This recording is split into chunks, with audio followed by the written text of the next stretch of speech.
Doctor विशाल Chopra MBBS MD शहर के जाने माने डॉक्टर से अमर स्तंभ संवाददाता की खास बातचीत।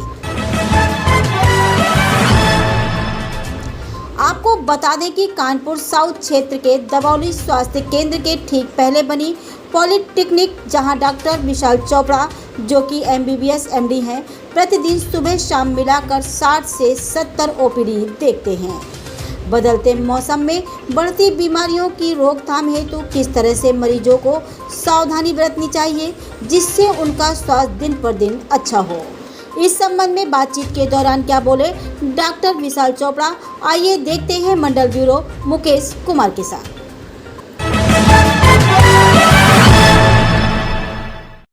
बातचीत करने के लिए डॉक्टर विशाल चोपड़ा जो कि एमबीबीएस एमडी है, हम उनसे बातचीत करेंगे।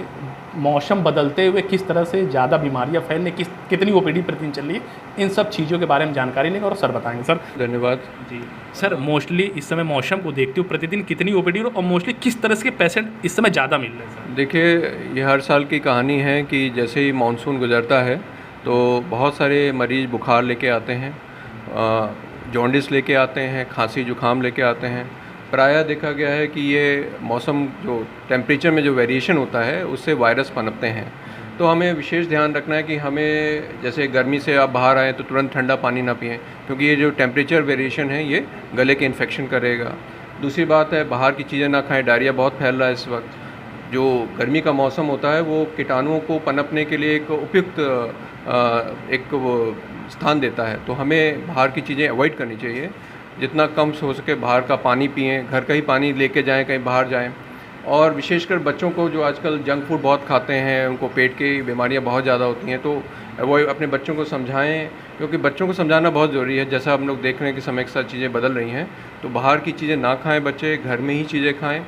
और जो हम लोग कहते हैं ट्रॉपिकल इन्फेक्शन, डेंगू हो गया, मलेरिया हो गया, इस तरह के बुखार जो इस सीज़न फैलते हैं प्रायः मच्छरों की वजह से होते हैं। आपने कूलर में पानी इकट्ठा कर लिया, आपने गमलों में पानी इकट्ठा कर लिया, तो उन सी चीज़ों से बचें। घर में मच्छरदानियाँ लगाएं, फुल स्लीव्स के कपड़े पहने। और ध्यान ये रखें कि एक चीज़ और मैं कहना चाहूँगा कि खाना जो है वो टोटली जो है वो ताज़ा बना के खाएं। आधी बीमारियाँ तो बासे खाना खाने से होती हैं, तो कोशिश करें कि 3 घंटे के अंदर खाना बने तो अपना उसको यूटिलाइज़ कर लें, अदरवाइज़ उसमें बैक्टीरिया पनपते हैं और कई तरह की बीमारियाँ पैदा करते हैं।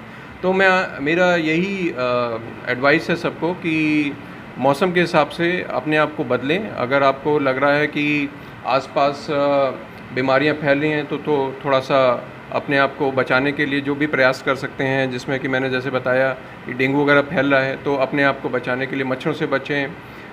कुछ ऐसी बीमारियां जिसमें हम पहले से ही कुछ मेडिकेशंस ले सकते हैं, जैसे कि आपका ये मलेरिया के जो केसेस हैं उसमें प्रोफाइलेक्टिक मेडिकेशंस लेते हैं कुछ लोग, ऐसे कि मलेरिया ना हो उस तरह की प्रोफाइलेक्टिक मेडिकेशन आप अपने डॉक्टर से डिस्कस करके ले सकते हैं। तो यही चीज़ें इंपॉर्टेंट जो ध्यान देनी है हमें। चीज़ है काफ़ी, जब बीमारियां पकड़ती तो काफ़ी चीज़ें होती है, एक्सरे कराओ, ये कराओ, वो कराओ, तमाम चीज़ें।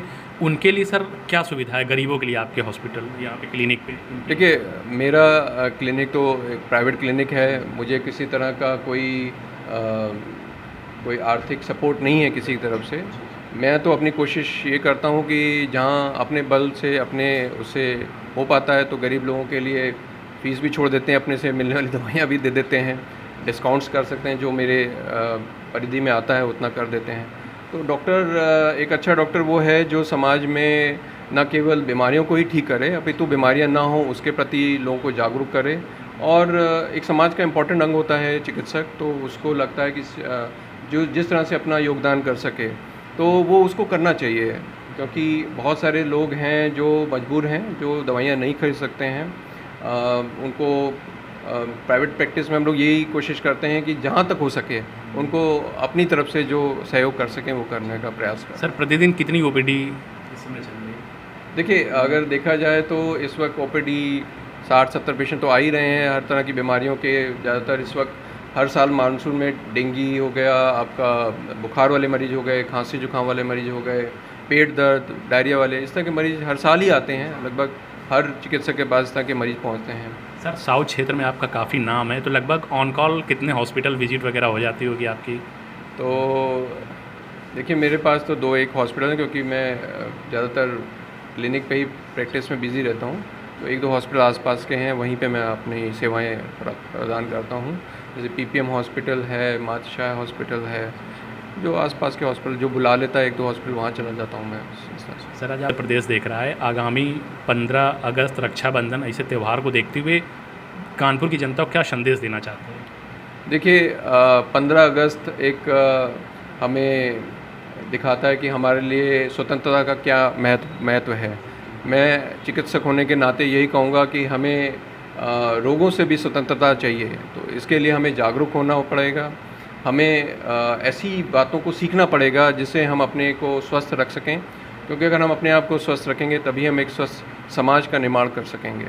मेरा एक निर्देश, एक एडवाइस और भी है आजकल की यंग जनरेशन के लिए कि हमें संभलना पड़ेगा, क्योंकि अभी हम देख रहे हैं कि यंग जनरेशन जो है वो भटक रही है, तो उसको इस भटकाव से बदलने का सबसे बड़ा जो दायित्व है वो माँ बाप का है, और माँ बाप इस दायित्व को नहीं उठा रहे हैं। तो मैं ये कहूँगा कि अपने बच्चों को अच्छी शिक्षा दीजिए ताकि वो देश का एक अच्छा निर्माण कर सकें, और क्योंकि ये सारी चीज़ें घर से ही स्टार्ट होती हैं, बच्चा घर से ही सीखता है। तो हमें अपने बच्चों पर ध्यान रखना चाहिए ताकि हम आए दिन अखबारों में होने वाली चीज़ों को जो पढ़ रहे हैं उससे हम अपने बच्चों को बचा सकें। तो ये डॉक्टर विशाल चोपड़ा सर थे जिन्होंने काफ़ी बातें बताई। कोई गरीब पेशेंट या मरीज या इस तरह का आता है, अगर फीस देने की स्थिति में नहीं है तो उनको भी ज़्यादा से ज़्यादा सुविधा मुहैया अवेलेबल कराई जाती है, जिससे उनकी स्थिति सही हो सके। बाकी फ़ीस का कोई इशू नहीं रहता है। और बच्चों को उज्ज्वल भविष्य की कामना भी की है। जो नई युवा पीढ़ी क्राइम की ओर जा रही है उनके लिए भी एक अच्छा सा संदेश दीजिए, और आगामी त्यौहार को देखते हुए काफ़ी चीज़ें बताएं। मुकेश कुमार, अमर स्तंभ से कैमरा पर्सन मनीष गुप्ता के साथ। देश प्रदेश की खबरों को देखने के लिए अमर स्तंभ न्यूज़ चैनल को लाइक, सब्सक्राइब और बेल आइकन दबाना ना भूलें।